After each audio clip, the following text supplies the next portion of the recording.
All right. Good morning and welcome to another episode of the Liberty Dad podcast, a discussion on politics and culture. If you're tuning in live, thank you so much for giving me your time so early. Do me a favor, folks. If you enjoy this show, be sure to hit that like and subscribe button to my channel. And for the really serious folks out there, hit that bell so that you never miss an episode. All right. Is there a such thing as quote woke right? And if so, do they engage in cancel culture? What do these terms even mean? Well, today I hope to show you that it's really all at the end of the day just cancel culture. There's really no meaningful difference between left and right.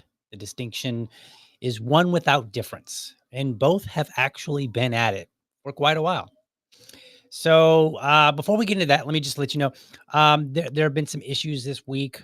I'm using Rumble Studio now versus a different service, and I have been exploring some audio issues. There was some complaints about fluctuation with the audio, and particularly in the wait song and the intro song. So if you're hearing that, if for some reason there's a fluctuation, don't worry about that. Just let me know if there's like no audio or if there's something weird when you hear me talking. Not obviously with me talking, but I mean you know, like the sound of it. Okay, maybe that doesn't help. Right? But if there's an actual audio issue, so as the show is going on, just let me know. But I think we're working our way to a good place. Anyway, okay. So how did this all start? Well, I made this post yesterday on X. This is kind of it didn't really start here per se. Kind of ob- I've been observing cancel culture since like I don't know the '90s, but I didn't recognize it as cancel culture back in those days. In fact, I probably engaged in it myself, which we'll talk about here in a minute.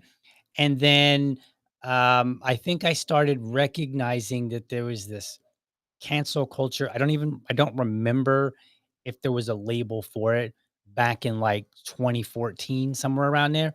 That's when I started realizing that there was this thing that was happening and that it was unacceptable.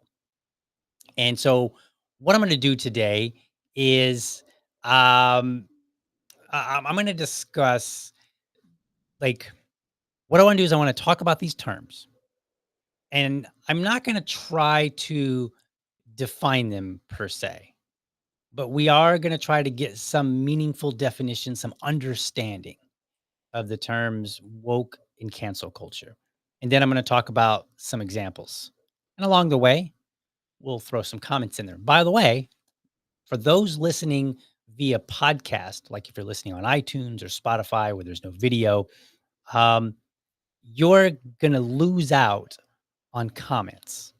So when people make a comment and then I respond to it, I'm actually cutting that out. That's the bonus for coming and checking out my YouTube and my Rumble channel or watching me on X. So support me there if you can. If not, that's okay. But just to let you know that there is an additional benefit for tuning in to the video version of this show.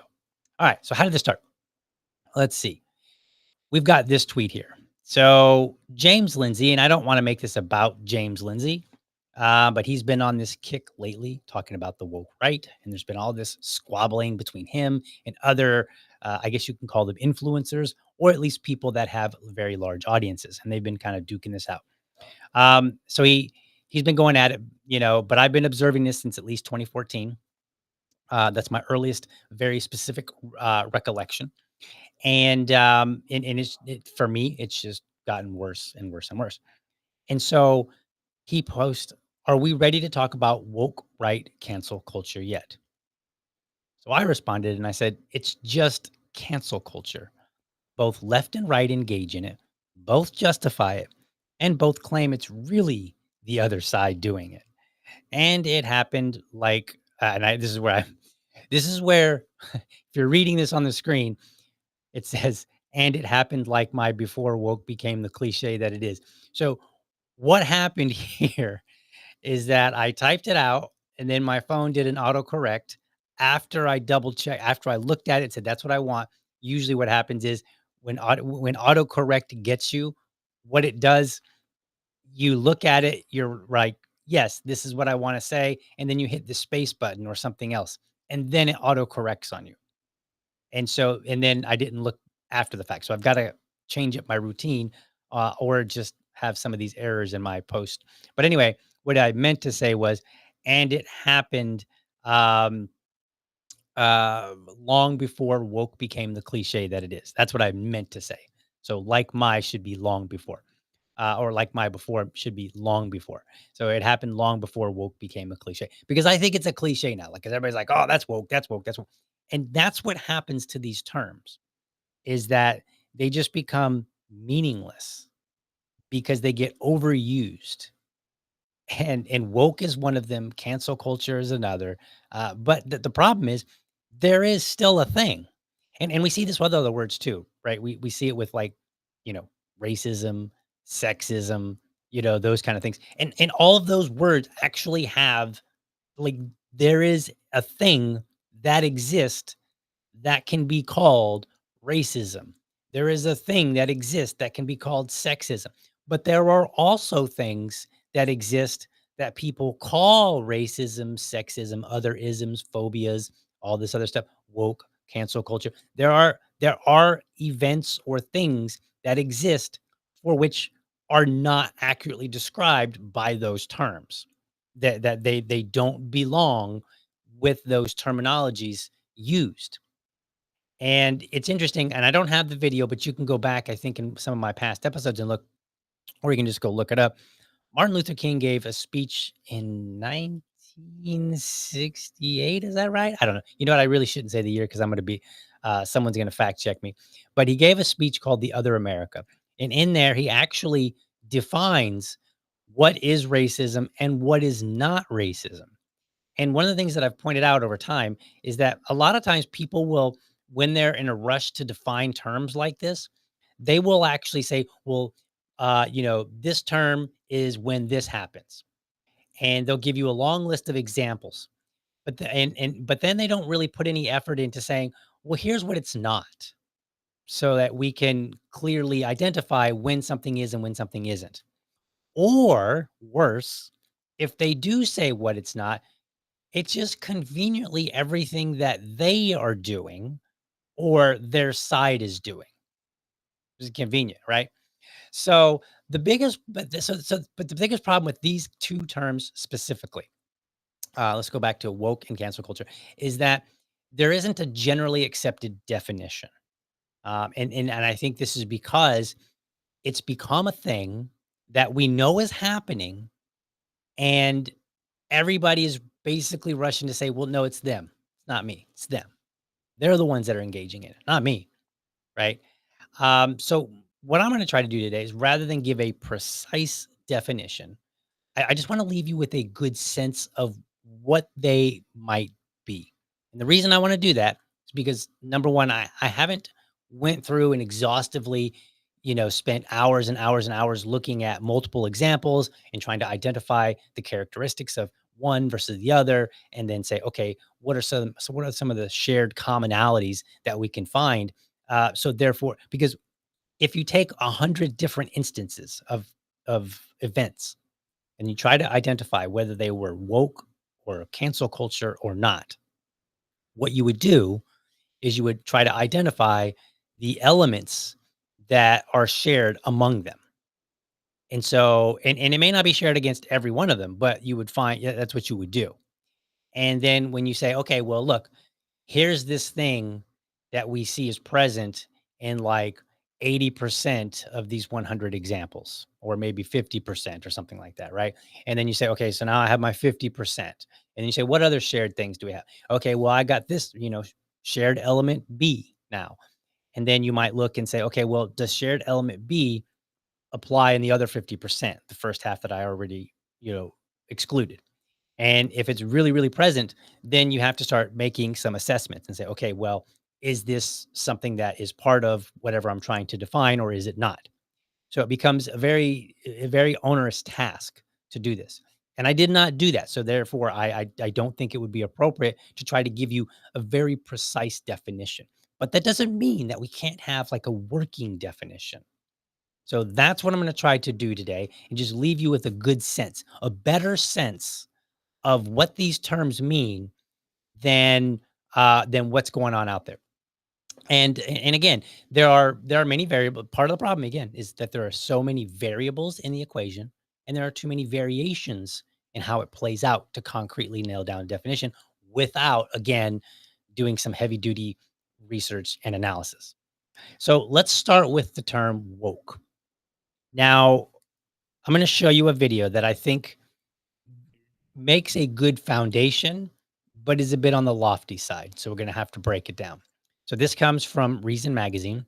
They did an interview a while back. I think it was at the 2022 in Reno at the 2022 LNC convention, and they interviewed Michael Heiss. So if you're familiar with the Libertarian Party and some of the insider baseball, Michael Heiss created the Mises Caucus. Mises Caucus, they went and they basically took over the party by ascending to all these positions at state level and then ascending to leadership positions at the national level. And so they took over, they quote unquote took over the party at the 2022 Reno convention. And so he's on video and they ask him about woke and he gives a description. So I think it's very interesting and I actually like this. Now, I will say this, I've had some back and forth, some negative back and forth with Mr. Heiss. And you might be surprised, but like at one point I was pretty negative toward him and he actually kind of threw me for a loop because his response really disarmed me because I was not expecting it. I was kind of more expecting, I think I was feeling punchy that day and I just kind of took a swing at him and he kind of dodged it and then disarmed me with his response. So kudos to him. So I don't know how he feels about me. He might have taken it personal, but just done a very good job of responding. But if you happen to have seen that, kudos to him. And that's really how you should respond. But anyway, that's a side note. Just wanted to point that out real quick. All right, so let's take a look at this video. Heiss believes that the platform's previous anti-bigotry condemnation fed what he calls a woke or cultural Marxist agenda.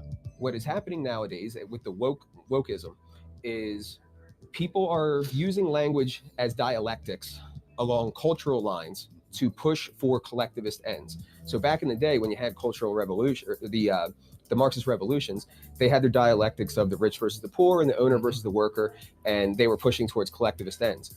It's the same ideology that's happening now, but they're pitting, cis versus, straight and male versus female and trans versus whatever. Okay. So that's a very short clip, but I think you kind of get the idea. Now, if the term dialectic sounds a bit like foreign language, which the first time I heard it, it did, I was like, what? And I got you, because what we're going to do is we're going to think of it like this. We're going to break down what he just said like this. So here's my my definition of woke that I've kind of created. And again, this is a loose definition. So it's language that creates division between two groups where those groups might otherwise compromise or find shared interest. Okay, so that's I think a good working definition. Now let's talk about some traits, some characteristics of it. Okay, so when we talk about you can have a definition, it means something, but then you might have characteristics like things that you're prone to see when you see this event. Okay, and so I think one of them is the divisive language. Is because it creates an oppressor and a victim. So think about what he said. He said cis first straight, but I think what he really meant was cis first trans. But think of it like this: you've got rich oppresses the poor, white oppresses the black, and I'm not saying like that is the case. I'm saying when you look at the conversation that's being had publicly, and if you're trying to say, is this woke? Right? Woke would be like the rich is language saying the rich are oppressing the poor, that white people are oppressing black people, whether they're doing it purposely or unintentionally, right? Like in the case of white and black, what you'll see is that they'll say things like, well, you have white privilege, even if it was, even if you had a tough life, right? Like you still have this benefit, even if you're not doing it on purpose, even if people didn't give it to you explicitly. Like if somebody didn't say, hey, you're white, I like you, therefore I'm going to give you a job over the black person. No, what they say now is they'll say, well, somebody saw your name was, Jennifer Smith, and they assumed that you were more like them, and they gave you the job over somebody named Shaniqua, because they were like, well, Shaniqua's, like subliminally, they thought Shaniqua, would be less quality because of their racism, right? Like this is how that oppression can work, whether it's intentional or not. And then you get to where Michael Heiss said cis versus straight, but I think what he meant was cisgender versus transgender. So transgender meaning somebody who effectively was born in the wrong body, where a cisgender person is somebody who was born in the correct body, or the body that they identify with. So I was born in a male body and I identify as a male person. So therefore I am a cisgender person.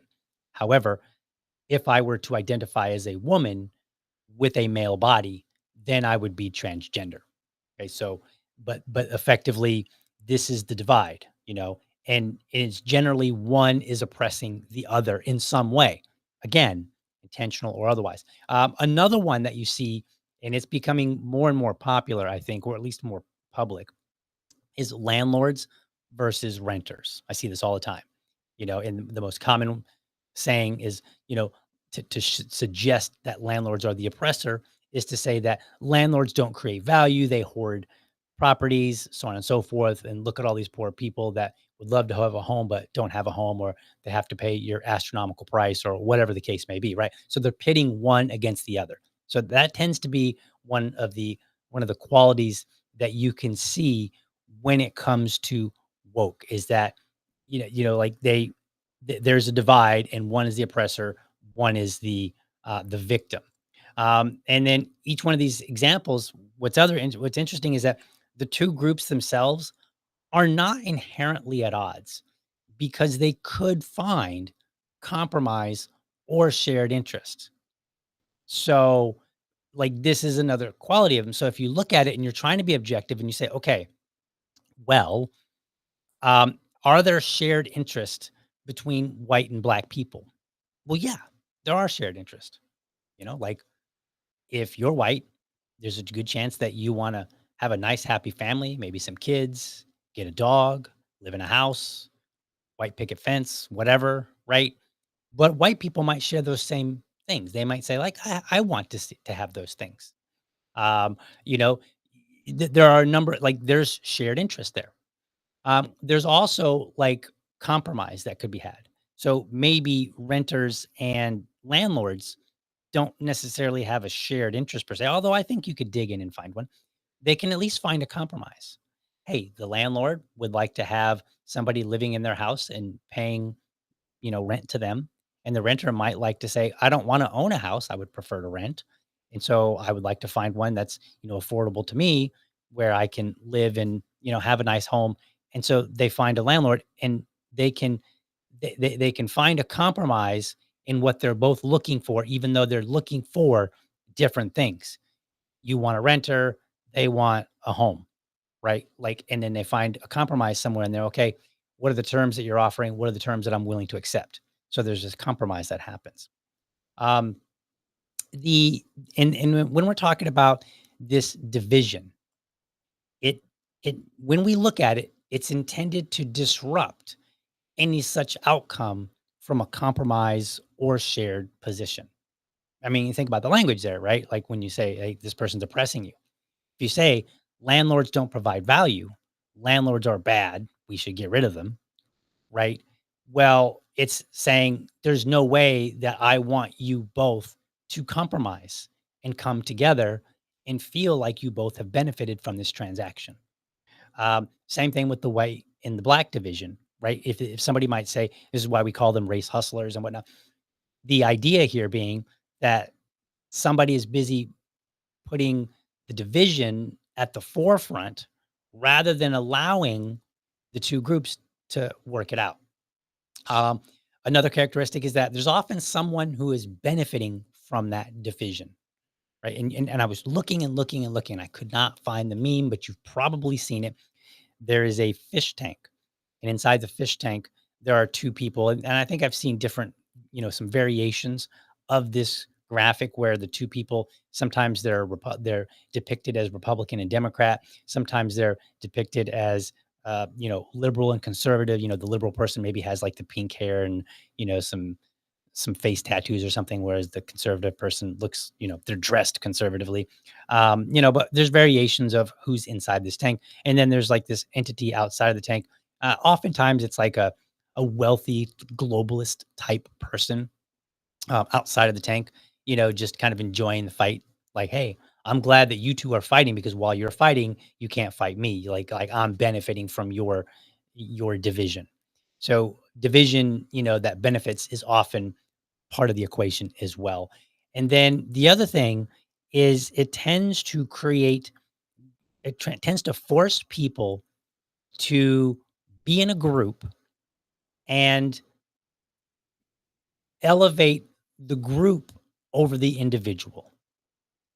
So, for instance, I'm Native American, and imagine somebody's like, well, those white people have been oppressing you since the Trail of Tears, even before that, right?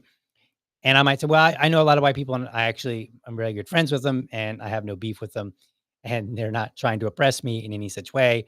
And then somebody might go, yeah, but you know, they haven't atoned for their sins or whatever. Right. And I might say, well, yeah, but they don't really need to. And someone might say, well, yeah, and so what they're trying to do is they're trying to force me to move away from an individual perspective and say, well, maybe there are some white people who are bad, but every single white person, and that's not really the case, but the white people that I associate with, those people are very good people. And I do not think it's appropriate to lump them in together in this entity of white people being the oppressor ever since then, all the way through to today. And so, like, there's that characteristic in the libertarian community. We call it collectivism, right? We're basically creating a group and saying you have to set aside your individual feelings or your perspective at an individual level, and you need to look at it from the group perspective. And the group perspective almost always, or maybe it is even always, it will basically have this division between the two and says one is the oppressor, one is the victim, right? So it really gets away from individualism altogether, which is the foundation of libertarianism.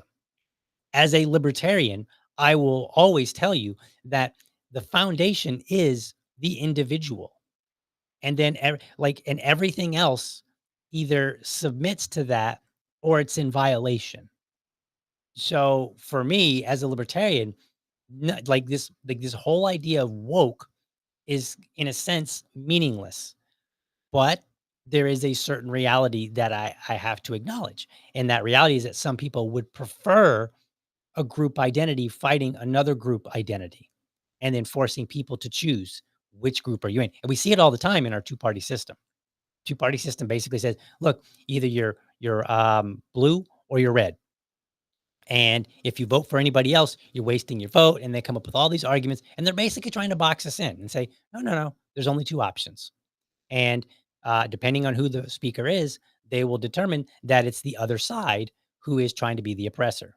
So if they're more right leaning, or if they're right leaning, or if they're Republican, they'll say, well, the Democrats, you got to, there's two parties, and it's the Democrats that are trying to ruin all of America. And then the Democrat person, or the more liberal or progressive person, they will say the opposite. They will say, well, no, yeah, there's more than two parties. However, there are two major parties and you need to get on the ball, and it's because you got to help us stop the Republicans from oppressing us. When in reality, it's actually kind of both, but that's a conversation for a different day. So those are the characteristics for what I would consider to be woke. That's a good understanding. Now, is it foolproof? No. I mean, I'm sure somebody could pick it apart and be like, well, what about this? But what we're trying to do is we're trying to understand better. Because when you understand ideas and what's going on around us better, then you can better tackle the world. Like even if your definition is maybe incomplete, or has some fundamental, I don't want to say fundamental, but has some issues with it, right? Or doesn't accurately hit everything. Like, let's say my definition is pretty good at nailing down what is woke like 85% of the time, but there's 15% of the time where it actually misses the mark. Right, right. It identifies something that's woke that when we dig in and we analyze a little bit better, is determined to not be woke. Well, guess what? If we can nail, if we can knock out 85%, that's a pretty huge number. So I think it will help us get to a very large percentage of what does it actually mean to be woke? When is something woke? When is it not woke? So I think that's the value of that definition. So now let's move on to cancel culture. And let's talk about what I think of as cancel culture. So here's my definition for that. Put that up on the screen and then we'll read it. So cancel culture, removing someone from a position without due process at the behest of the mob. Now that's kind of broad and vague. Okay. And on somewhat on purpose, because I think the characteristics are going to be really what drives this. Like when we look at the characteristics, what are the qualities that we see? And again, not trying to be perfect, just trying to get us at a better understanding so we can knock it off because that would be great. Okay. So here's this, and I don't even know if this is an exhaustive list. I'm not a researcher. I'm just a podcast bro. I'm just a dad who likes to read and think. So, one element that we would see is it tends to be a mob demand. So it's not individuals necessarily making their own choice. What it is you basically rally up a mob, and that mob is large enough to demand something. So if let's say I get online after the show and I see somebody that I don't like, and I say, you know what, I'm going after them. I'm gonna try to cancel them. And it's just me. Let's say I block them on social media. Well, that doesn't really cancel them, right? Because I don't have enough power.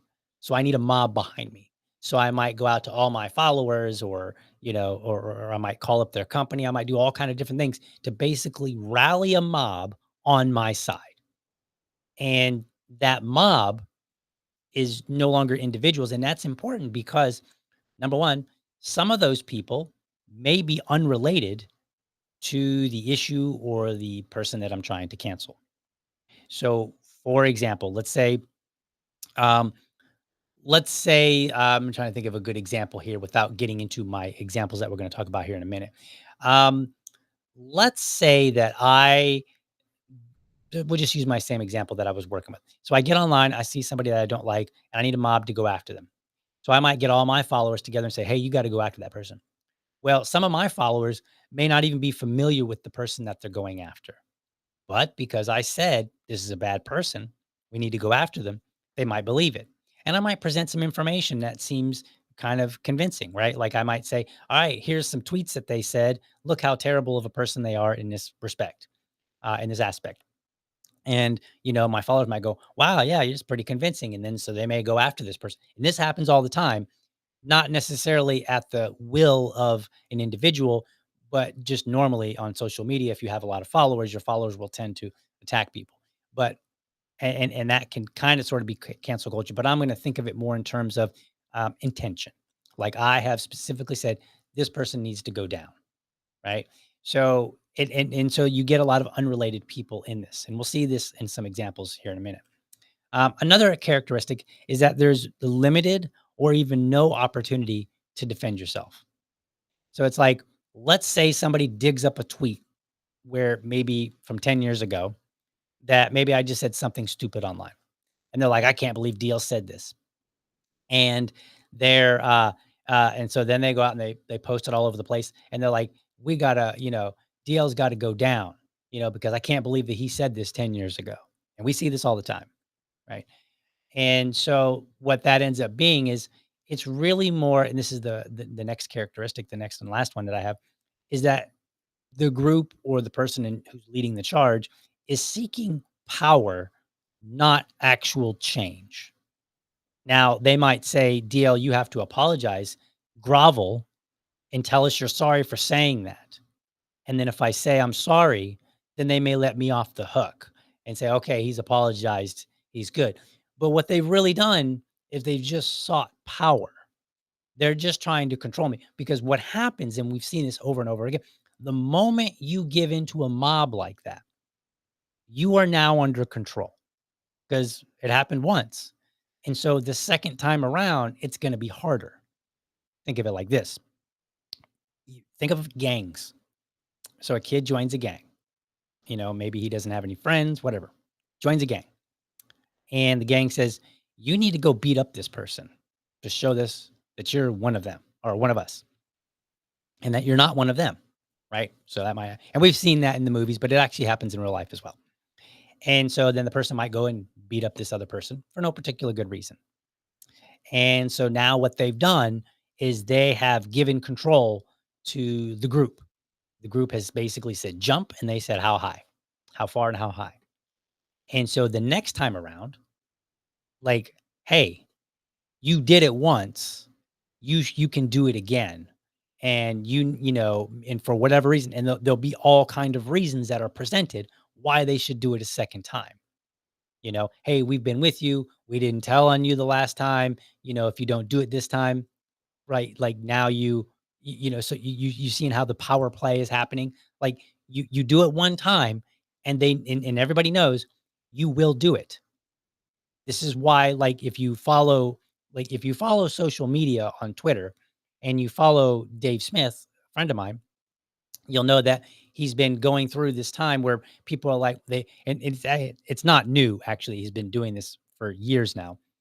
But lately it's been like, hey, you went on this guy's podcast, and this guy has now said, maybe he presented an anti-Semitic cartoon, which actually did happen. And so they're like, you need to denounce this guy. And he's like, I'm not denouncing that guy. And there's good reason for not doing that. Number one, at the individual level, you can decide when and how you will denounce somebody, right? Under what circumstances. But if the mob gets you to denounce somebody one time, they have they can now do it again. They can say, well, yeah, you because if Dave were to denounce, like, so in this particular case, we're talking about Jake Shields, the former MMA guy. So if Dave had come out and denounced Jake Shields on demand, not in general, on demand, after people demanded it, then later what happens is if somebody says you need to denounce, Fred Jones, then all of a sudden what happens is if he says, no, I don't want to do that, then they bring up the Jake Shields and they go, oh, so maybe you weren't being so forthright when you denounced Jake Shields. Maybe you didn't really mean it. Maybe you just said it because you won't do it here, right? So you see how this control gets played out. So it seeks power, not change. It's not trying to change things.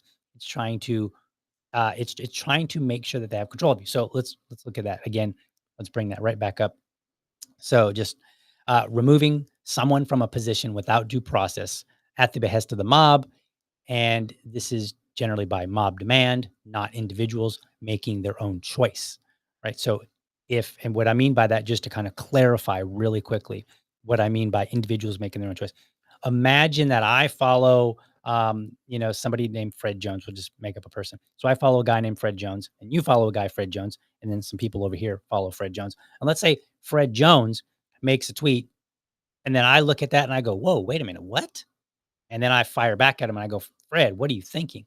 And let's say you see that, and then you're like, Fred, I can't believe you. Or you read my tweet and you say, yeah, DL's made a good point. You were wrong. You shouldn't say that. And then you come and you jump in on that conversation.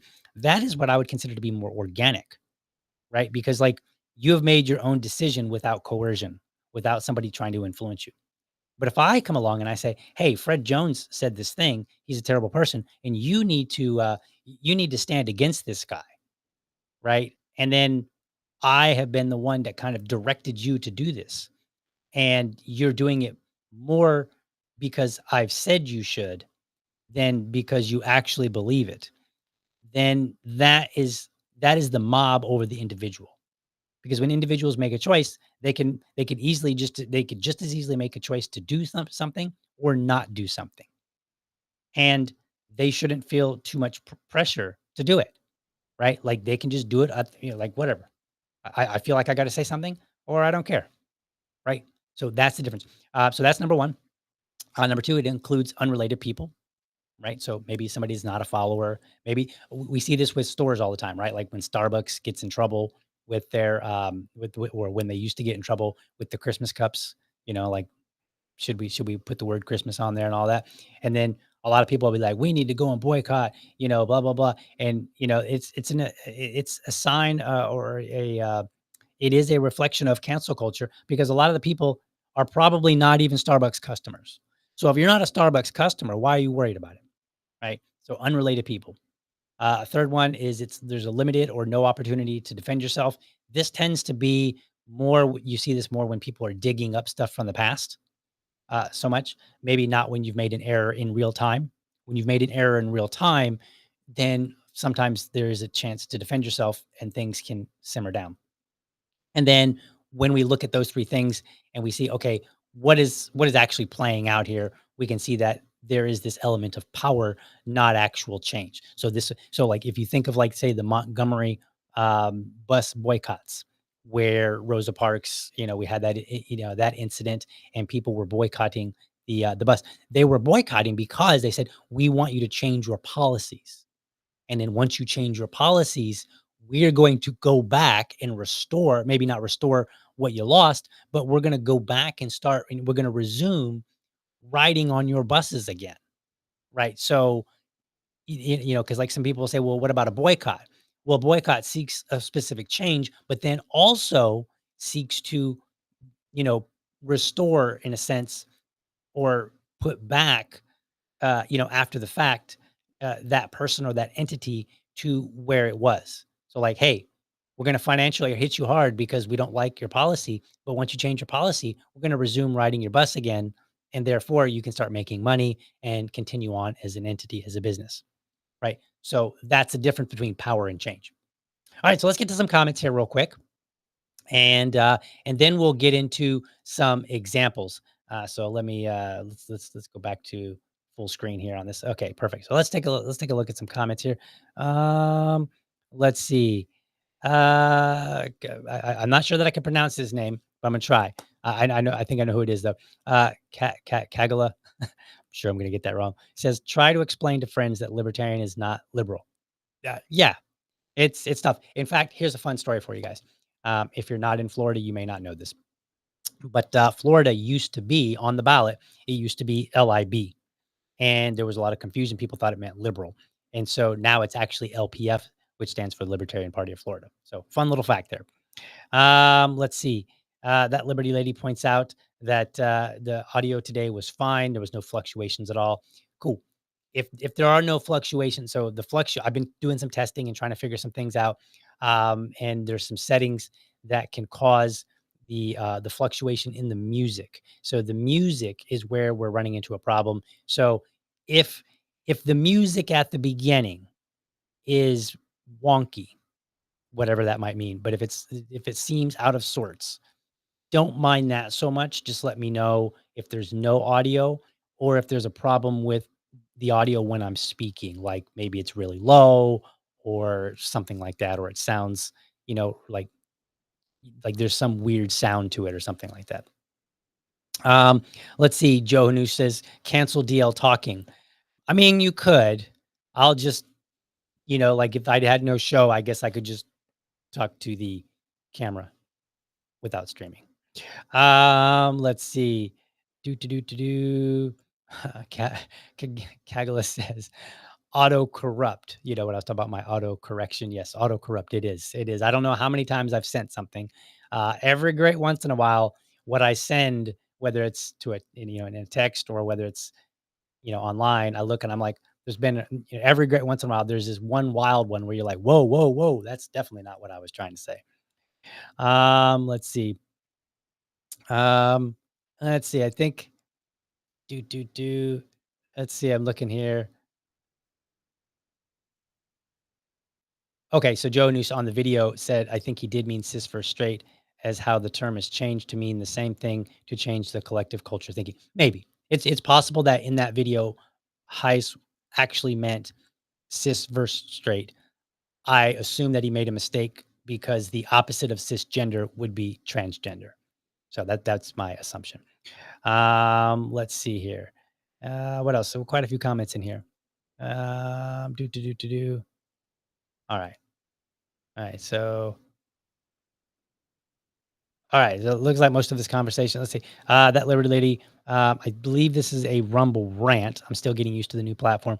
Says mention locals, join button, but also that during the live stream, Liberty Champions can send Rumble rants like this, clicking the green $ button and become a monthly subscriber by clicking the subscribe button. So if you're on Rumble, you can, and you want to support the show financially, which I encourage you to do because I'm looking to do better and better and better.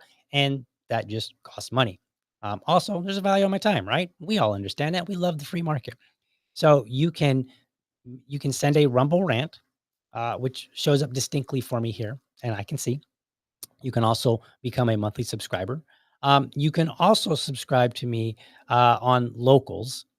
And so if you go to libertydad.locals.com, you can sign up as a member there.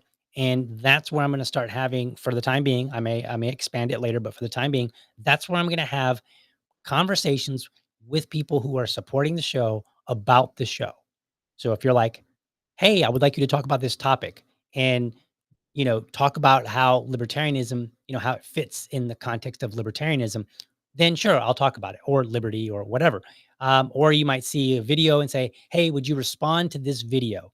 Because I think this needs a response and I think you're, the right guy to do it, whatever. So that's the kind of conversations that we're going to have, is things that you want to see or things that you want to hear about. The other thing that you'll get is that we will have private streams. So, and we'll talk about, the show and then also what you want to talk about. So there's that. So make sure you go to locals.libertydad.com. I will be getting a graphic. I know that my team is standing on my neck to get to this stuff.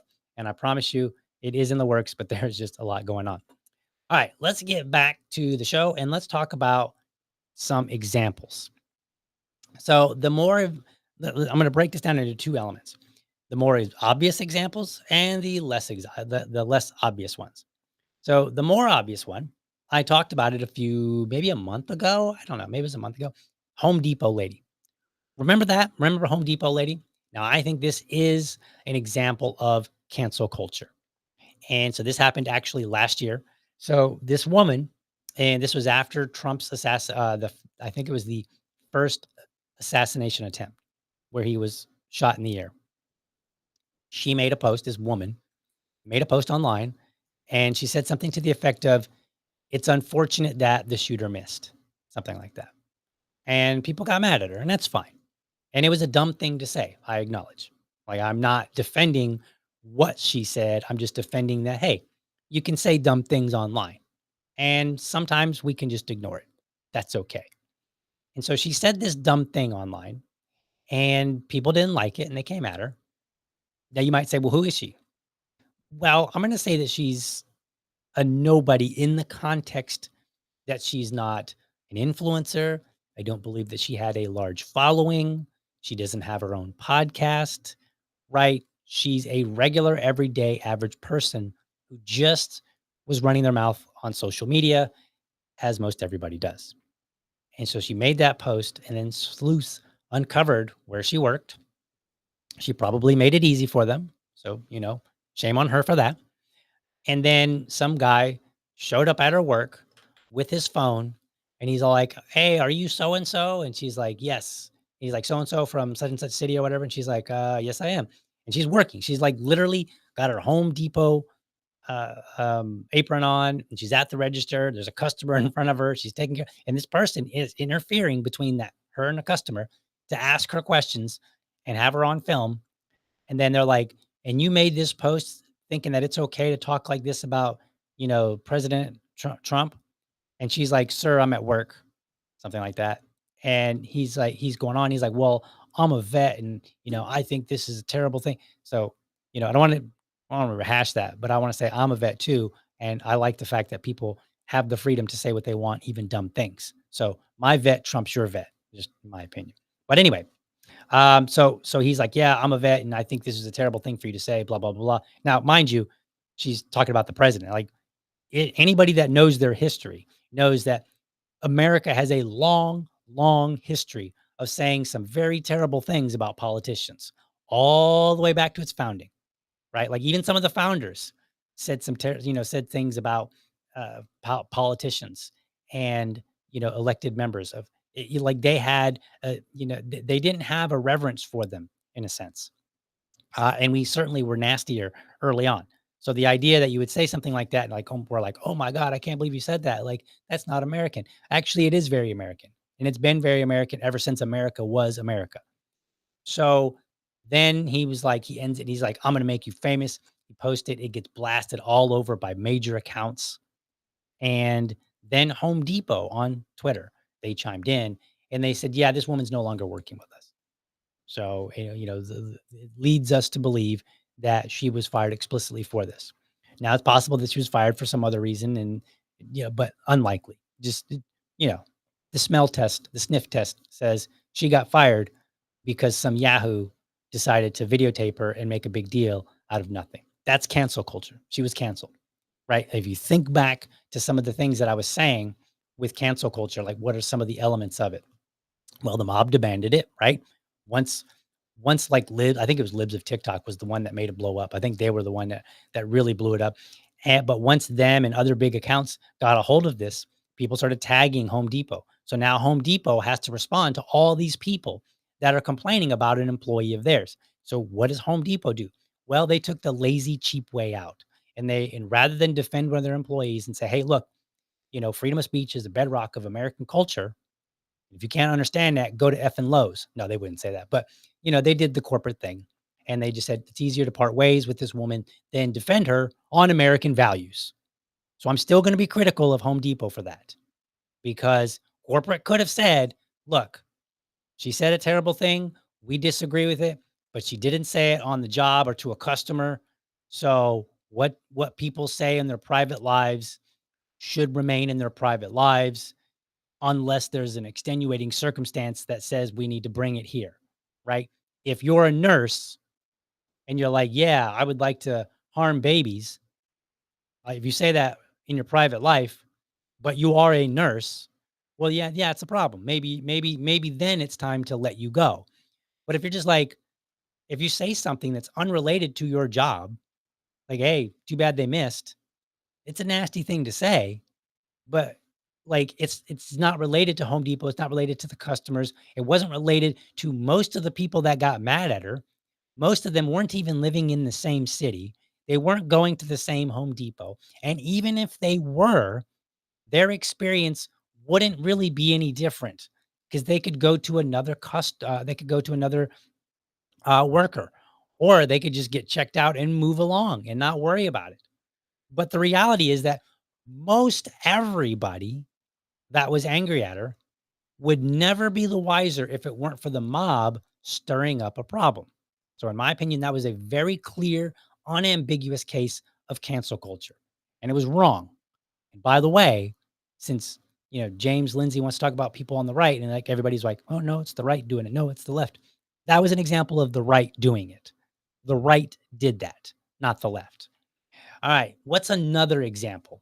This one's a little earlier, because I said cancel culture has been going on for decades. It is not new. I'm sorry, this is not an example. So I'm sorry, I misspoke.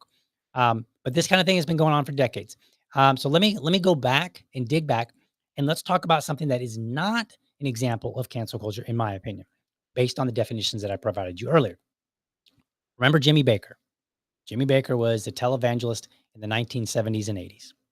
And in the 1980s, there was, I don't remember which one came first, but he basically was accused of rape of his church secretary and then of fraud. And he ended up getting convicted of fraud. And he acknowledged, he said, look, there was sexual impropriety between me and the secretary. However, there was no sexual assault. Like there was no violence. I didn't rape her. It was, consenting or whatever. Whether that's true or not, it's not really relevant. But I don't see this as cancel culture when religious people left and right, and I don't mean left and right on politically speaking, but just overall, when religious people were angry at him, even religious people that may not have been members of his congregation or necessarily followers, right? Just maybe knew who he was. Now, why? Well, number one, he actually committed a real crime, accounting fraud, and he was like there was actual guilt, and he actually was convicted. So he actually did do something wrong, right? Like legally, like we have this legal definition that says you cannot do this, and he did this. Now, set aside that not all laws are moral laws, that's a different story. But in this particular case, he committed fraud, and libertarians oppose fraud. Um, so then he admitted to sexual misconduct, but not rape. So let's assume for a moment that it was just that it was all consenting, but it was misconduct. He's a married man. He sleeps with the church secretary. And let's just say it was consenting. Well, in this particular context, religious leaders, they have this inherent obligation toward moral behavior. That's expected of them. That's part of the job.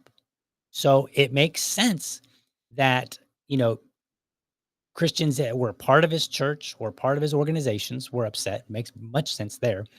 It also makes sense if Christians outside who maybe knew who he was but weren't followers, didn't go to his church or attend any of his meetings or anything, right? Like it makes sense that they would also be upset because they're like, hey, we have this community and these are expectations of the community from the very beginning, right? Like we're not trying to cancel you for something that we believe is wrong that you shouldn't have done that was not stated up front. No, no. This was part like when you became a preacher, this was part of your obligation. It was very well understood. And you could even say like atheists could be mad at him and say, hey, like an atheist could be like, look, I don't believe in God. I think people that believe in God are retarded, but I do believe that people should be honest. And this guy was dishonest, and he was dishonest with his wife. He was dishonest with his members. And he was, you know, he should have remained moral. He shouldn't have committed accounting fraud. So there's legitimate reason to be angry at him because again, the what he was accused of, one, he actually did, and two, they were actually known to be wrong in the first place, right? Like it was, and it was understood, do not do these things, and he did them. So I don't consider that to be an example of cancel culture, even though he did get canceled. But I wouldn't call that cancel culture because there isn't power there. This is simply like, hey, you need to be held accountable for your actions, and he was. So now let's look at a less obvious example. Okay. And now if you want more examples of this, you can say things like Amy Grant, and that's digging back a little bit back in the 90s. She got a divorce. Now she was a musician. If you don't know who that is, she was a musician in the Christian world. She was a Christian musician. And she got divorced from her husband. And that sent shockwaves through the Christian community. And people were tossing out their CDs, demanding that that she be removed from her label, demanding that her shows be canceled, and insisting that others do it. But the reality is, and I consider that to be an example of cancel culture back in the 90s from the evangelicals who did this kind of thing all the time. Now, the catch there is that, okay, for one, not all churches necessarily believed in, that divorce necessarily was immoral. Some of them did, some of them didn't. Fewer now today, I believe. But more importantly, it really, there was no obligation that, hey, if you like Jimmy Baker, there's an obligation that you don't cheat on your wife if you're the pastor. There's an obligation that you don't cheat on your spouse to begin with, but there's an explicit understanding that if you're a pastor, you don't do this, right? There was no explicit understanding that, hey, if you're going to be a Christian musician, you're going to sing songs about God and Jesus, and we're going to buy your albums, that you can't get divorced. That wasn't part of the understanding, right? There was no contract of any kind, whether it was understood or written. It just happened to be that enough people said, hey, this is a bad thing. We think you are wrong. And then not only that, they weren't trying to actually make any change. Remember, I said part of this is about power, not change. Well, they just wanted to exert power over Amy Grant and say, well, you no longer can be in this position that you've earned because we don't like this thing that you've done. That's unrelated to us. and we're going to get as many people as we can. Music in the 90s was one of the ways where the evangelicals really, really tried to cancel people a lot, and especially in the Christian music world. And I'll give you a personal story. When I and what time? Where are we on time? Okay, we're getting close to time, but I'm going to wrap it up here in a second. Here in a moment. So, personal story to kind of show you how significant of a problem this was. In the 2000s, early 2000s, I was a youth director for a church, and at the time, I had, you might be surprised, but I had a big, huge septum spike, and I had hair, and that hair was bleached, and sometimes it was different colors and spiked and all kind of stuff like that. And I had some what they call orbital piercings, which is basically that circle with the little ball in the center. But instead of going horizontal, am I getting that? No, vertical. Instead of going vertical, it went horizontal, so it went side to side. So it was actually, my ear was actually pierced twice for the same ring, and so I had both of those. And then I would wear like shirts from like Spencer's and stuff like that, and big huge baggy pants and chains and all that good stuff. And so that was that was the appearance that I had at the time. And so I was very much into the Christian rock and the Christian rock scene, and it varied and there was also like some Christian rap music and stuff like that. And so I would go to the local Christian bookstore and I would buy albums because I was just really into it. And I one day there was an album that I was listening and I was like, man, it sounds like they're saying a profanity. And I was like, hmm. So I went into the store and I was like, hey, I was like, you might want to be careful. I said, this one here, it sounded like he said the F word. And they're like, well, we'll reach out. And then later they told me, they said, we reached out to whatever company and they said it wasn't, but we're pulling it from the shelves just to be sure. And I was like, oh, okay. And so then later I came back and there was another album entirely different. It was a rock album and it had some questionable art to me. And so I told them, I said, man, I was just kind of casually remarked. I was like, this album is kind of questionable looking. And I was like, you sure about this? And they're like, yeah, we understand it's supposed to be a Christian band. And I was like, oh, okay. So I think I bought it. I can't remember exactly. But I know that the next time I went in, that album was no longer there. And I asked them about it and they were like, well, yeah, we pulled it because, you come in, you buy so much music. We're just going to go with what you say. And so that was like a small example of cancel culture. Like I had this authority in a sense that I really didn't belong having. And I was influencing people who weren't really making individual choice. I mean, they were on a level, they were like making a choice and saying, we don't want this because this guy's speculating. And it wasn't me demanding. So didn't quite fit everything. But you see the point. And the point that I'm making, I'm not trying to beat up on Christians. I'm just trying to use this as an example because Christians are on the right. And this was something that I personally experienced and observed growing up. So therefore, I can actually speak about it. And so what I'm saying is that people on the right were canceling people even in the 90s on various levels. It happened because like there's really not like most people aren't going to dispute that the left does it, but there is some dispute that the right does it. And like no, they've both been doing it for decades. So let me go to another story that's maybe a little bit less obvious. So this is an example of the left doing it. So back in 2014, you might remember that there was a big shakeup at Mozilla, the browser. So Brandon Ike was canceled as the Mozilla CEO over some political donations in 2008. So here's what he did wrong, and I think this is an example of cancel culture. California had Proposition 8, which would ban same-sex marriage, and he donated to that proposition. He donated $1,000. Okay, this was in 2008, and then he also donated $2,100 to a supporter of that, which was his name was Tom McClintock, McClintock, and so he donated $2,100 to that guy because apparently he didn't agree with same-sex marriage. Okay, so now to understand why this, in my opinion, is cancel culture, which also goes to why it's so difficult to identify it all the time, you kind of got to know some history about this. So he helped co-found Mozilla in 1998. And then in 2005, he became their CTO. Then in 2008, he made his donations. Then in 2014, He was appointed the CEO, but then resigned the same year because other people got involved, right? Like this became a big, like if you go back and you look, you will see like people were threatening to quit Mozilla. In fact, you want to laugh at like I know we like to watch the videos of somebody crying in their car and they're like, somebody misgendered me today. They called me a she and I'm really a he.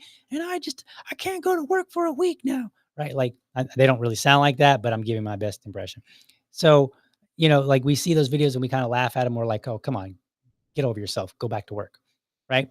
Well, at that time, I remember distinctly on Twitter seeing allegedly employees of Mozilla.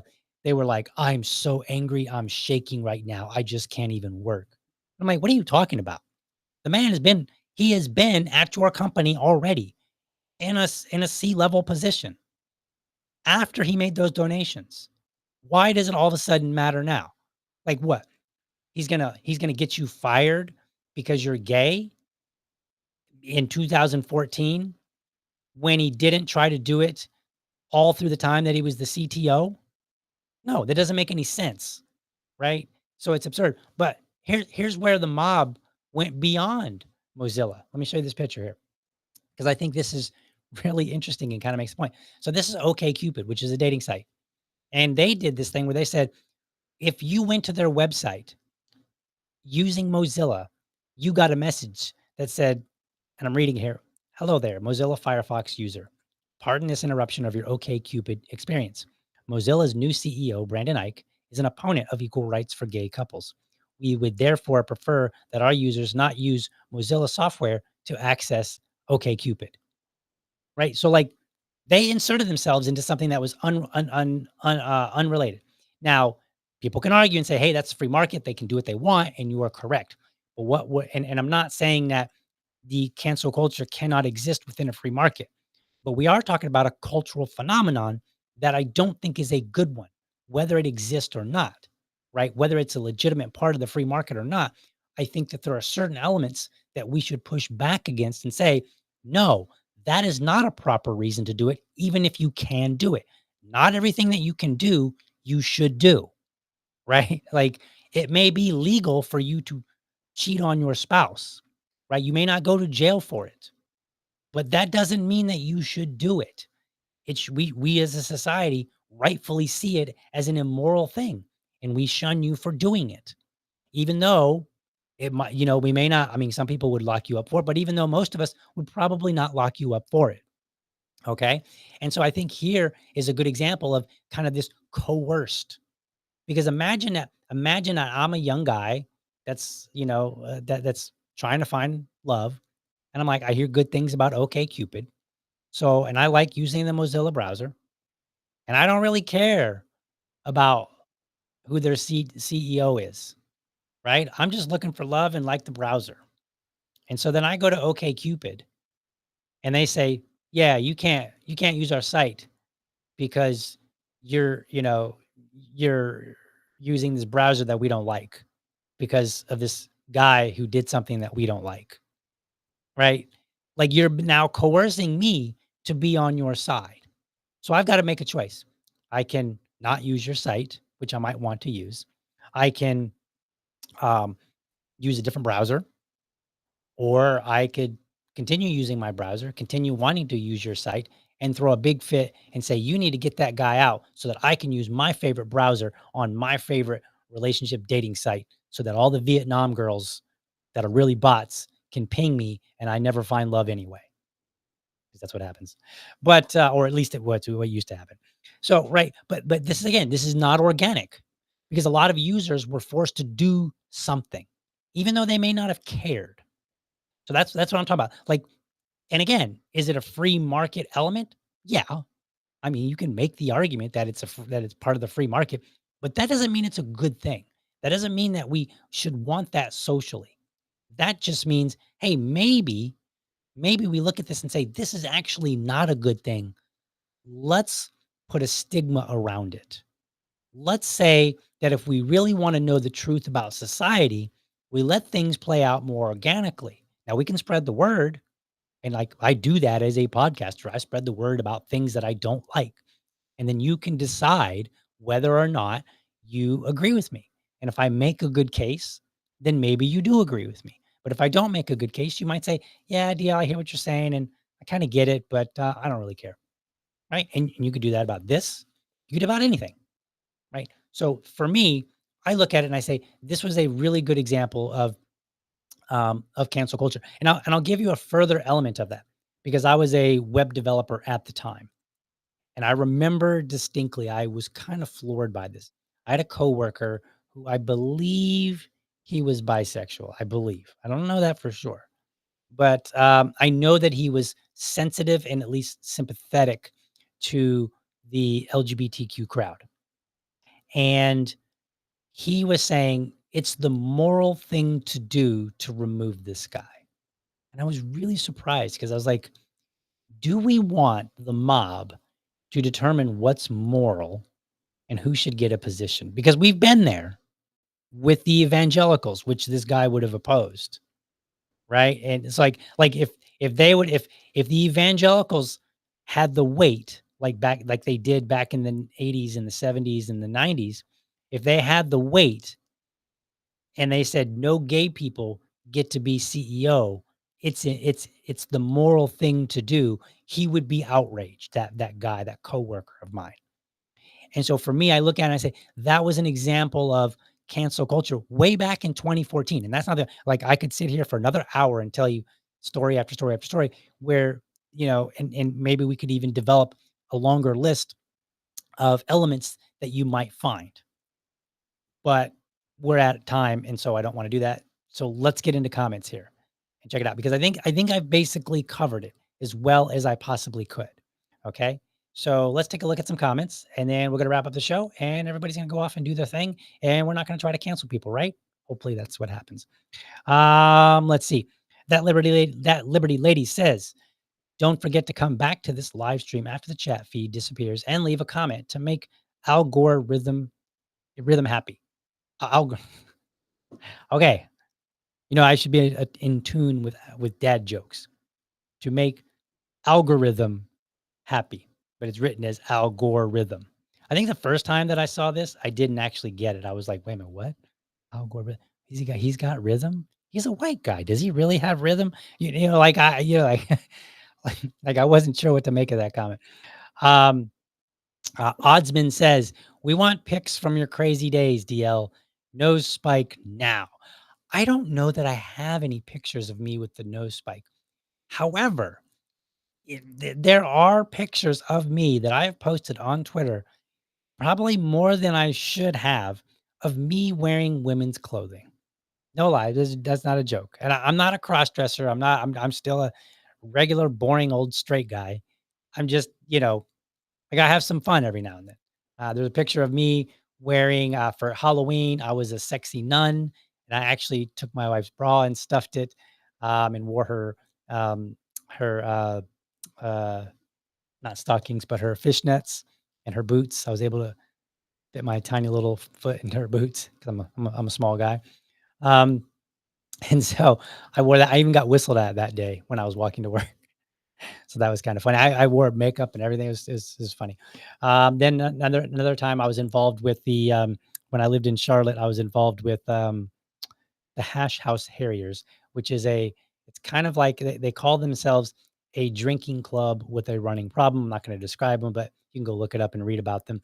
But they have this annual thing called the Red Dress Run, where everybody wears a red dress, and there's basically this route that they run through the city. So I have a picture of me wearing a red dress and army boots because some of the paths take you through like the woods and stuff like that. So there's a picture of that. And I thought there was a third one. I think there's a couple of them where I'm just wearing like wigs and stuff like that for the fun of it. So yeah, there are some funny pictures out there of me. And there's even a picture of me wearing my wife's yoga pants. I promise guys, like it's all in good fun. I'm just having fun. But there's a photo of me wearing yoga pants where I was making fun of somebody online who showed up in the Liberty scene who was always wearing yoga pants. Long story. But anyway, so let's see. Yeah. So there's some photos out there. And it is what it is. Joe Hanush says, I think some of the founders killed some people. LOL. They did. So cancel culture at some point did get a little more rough than it was today. So let's see here. Here we go. Let's see. Oh, no, I already read that one. Okay. So I think we're good. I think we're good. And Joe News points out there were holiday cups. Yes. Holiday cups at Starbucks, what I was talking about earlier. All right, folks. So I think that's all the comments there. So I appreciate you guys tuning in so much. And let's get to that closing. Thank you so much for watching. Hope you found this episode informative and inspiring. Be sure to catch me Monday through Friday, 7:30 a.m. for an informed discussion on politics and culture. By the way, I'm always looking for dads to join me for Dad Talk. That is my series where I invite everyday dads on to talk about what's important to them in the context of being a dad. No argument, no debate, and dads choose the topic. It's my way of raising dad voices. Tomorrow, I do have a dad on. He is scheduled. It is Hody Johns, and I believe the topic is empowering our young people. So that's what we're going to talk about tomorrow. So tune in for that. That'll be fun. Make sure that you're subscribed to my YouTube channel at youtube.libertydad.com. Or if you prefer, you can go to rumble.libertydad.com. While you are there, let me know how I'm doing by leaving me a comment for the algorithm. Okay. Algorithm for the algorithm. All right. And then if you're really wanting to support the show, make sure you go to locals.libertydad.com. We can join the community there. We'll have some great conversations. Last but not least, I want you to remember, if you're a champion of liberty, your business is people and your product is liberty. I want you to have a great week. Catch you next time. But for now, I'm out.